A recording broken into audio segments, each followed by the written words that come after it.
Now we're going to learn how to sort and process our shoes. Just like clothing, we keep shoes that are in good condition. There are certain things that we are looking for on the shoes to determine whether or not we're going to keep them or recycle them. So let's talk about first what those are. So we need to make sure they're clean on the outside, that they're not too badly worn. If they are dirty on the outside, we do try and clean them. So let's look at what we're not going to keep. We're not going to keep shoes that have dirty soles or toe prints on them. So for instance, these little sandals right here, they are very dirty down here at the toe. So you're going to look at that. They're dirty up here. And so those are something that's going to go in recycling. Also, these little boys' tennis shoes, they are not only the sole's yellow, we're not going to be able to clean that, and they're torn right here. So that's something else that we're not going to be able to keep and give out. Okay, so these are a hard one to get rid of. They're Sperry shoes, but they are messed up on the toes. The toes are coming apart. So that's something else. You want to check the toes, you want to check the heels, you want to make sure the soles aren't super worn down in one spot. And again, you want to check the inside of them. These are a little dirty also. So these are not something we're going to keep either. And so sometimes shoes that are scuffed on the toes, we can use shoe polish and clean them. These particular ones are really scuffed.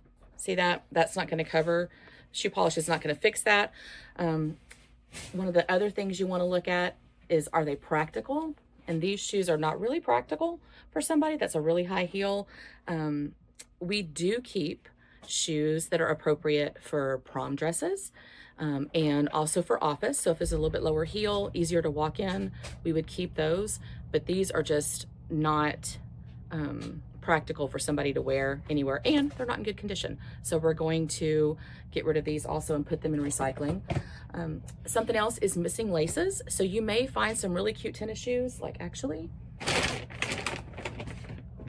these right here. These don't have laces, but we found some laces that will go in them. So we'll be able to put the laces in here in both locations. There's a box that has laces and a lot of other cleaning tools to be able to get the shoes ready to give out. And so you will find that in the location that you are volunteering in.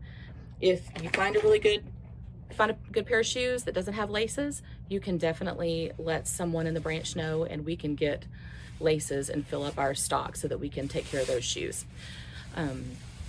So those are the most important things. Let me just go over that one more time. If they've got dirty insoles or toe prints in the shoes, if they're scuffed, we can't fix it with shoe polish. There's holes or cracks in the soles, or they're coming apart. The heels are damaged or worn. You know, a lot of times they've got nicks on the back of them. We don't want to keep those either. Or if they have missing laces, we can get the laces, and then look and see if they're practical. That's mostly going to be women's shoes. We don't want something with too high of a heel where somebody can't work in them, or maybe with the kids' shoes, if they really can't wear them to school and they're not safe. You know, maybe there's slip-ons, but they're weird. We wouldn't keep those either. So if they do meet our quality standards, this is what we're going to do next. So these are a little pair of tennis shoes that are dirty on the toes, but we can definitely keep them. So I'm going to get some wipes, and I'm going to clean off the toe and get that clean. I'll tell you this, if you're cleaning the shoes, one thing that cleans shoes really good is hand sanitizer. So I just tried it with these wipes and that didn't get the stuff off, but I'm going to get the hand sanitizer, and that usually works. Now, these are some cute Converse. They're still not coming clean. So these are gonna have to be recycled, because I tried to clean them and I couldn't get them clean. So these are a cute little pair of sandals. So I've looked at the heels look good. The sides of them, I could clean them just a little bit on the toes. They're not quite as white as they could be, but when I'm cleaning them, just the little dirt scuff marks is coming off. So those are clean. So what I'm going to do next is I'm going to rubber band them together, because they don't have laces. So I'm going to rubber band them together. I'm going to look and see what size they are. So here's another thing. When you're looking for shoe sizes, you might have to get a flashlight. You might need your glasses, because sometimes it's hard to find them. This one, they're right in here on the inside. Sometimes it'll be over here in the heel.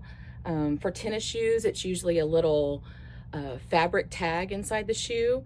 And so you're gonna look for the shoe. This is a 6 medium. Now, sometimes we get shoes that are not USA sizes, they're European sizes. And so we have size charts on the wall that you can look to find the coordinating size for what you need.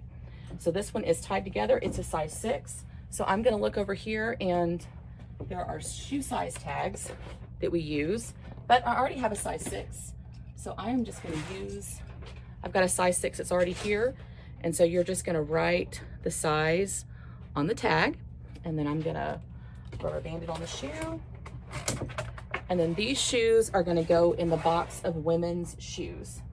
So let me show you. This is an example of a pair of shoes that the laces, if they have laces, you want to tie them together. So these laces are tied together.